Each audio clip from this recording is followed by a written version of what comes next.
పెరగాల్సింది, విస్తరించాల్సిన జీవితాన్ని ఈ యొక్క సౌలు అసూయతో, కుట్రతో, ద్వేషంతో దావీదు మీద ఎంతో కుట్ర చేసి, దావీదు ఏం చేసిండు?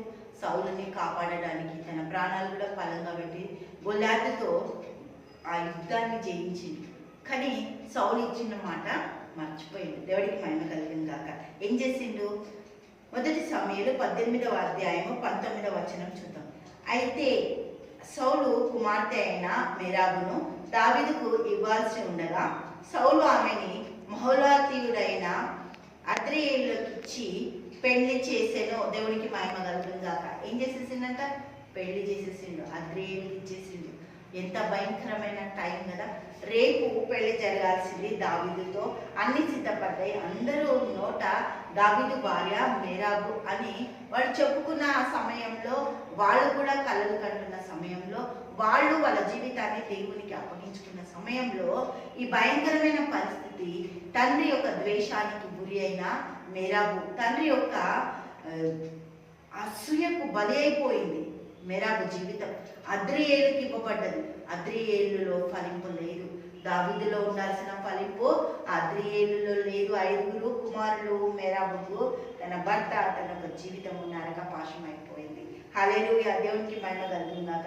దావీదు ప్రాణానికి తెగించి ఎన్ని పనులు చేసినా కూడా సౌలుకి నచ్చట్లేదు. ఎందుకు అంటే అసూయ పెరిగిపోయింది కాబట్టి. దేవునికి మహిమ కలుగుగాక. ఒక అనామకుడికి చేసిండు, తీసుకెళ్ళి మేరాబును, దేవుడు తెలియని వ్యక్తి, దేవుని దగ్గర లేని వ్యక్తికి, హల్లెలూయా, దేవునికి మహిమ కలుగుగాక, ఈ యొక్క మేరాబును తీసుకెళ్ళి ఇచ్చేసింది. కానీ తను ఎప్పుడు ప్రయత్నించలేదు మేరాబు దావీదుతో కలవడానికి. కలిసినట్టు కూడా మనకి ఎక్కడ కూడా సందర్భము లేదు. మేరాబు ఒక పేరు మాత్రమే. తన జీవిత చరిత్ర భయంకరమైనది. నాశన కూపంలోనికి తండ్రి అసూయతో తోయబడ్డది కదా. దేవుడికి మహిమ కలుగుగాక. దావీదు నుండి వేరైపోయింది. వేరుగా జీవించడానికి దేవునికి స్తోత్రం.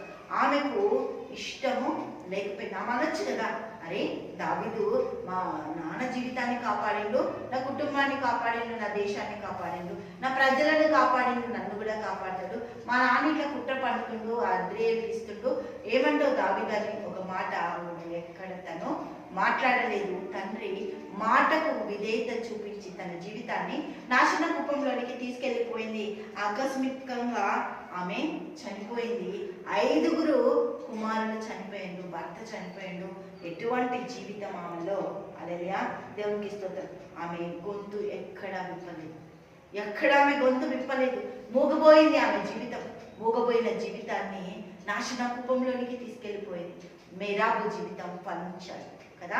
ఫలమైన జీవితం, ఫలభరితమైన జీవితము దేవునితో నడవాల్సిన జీవితము.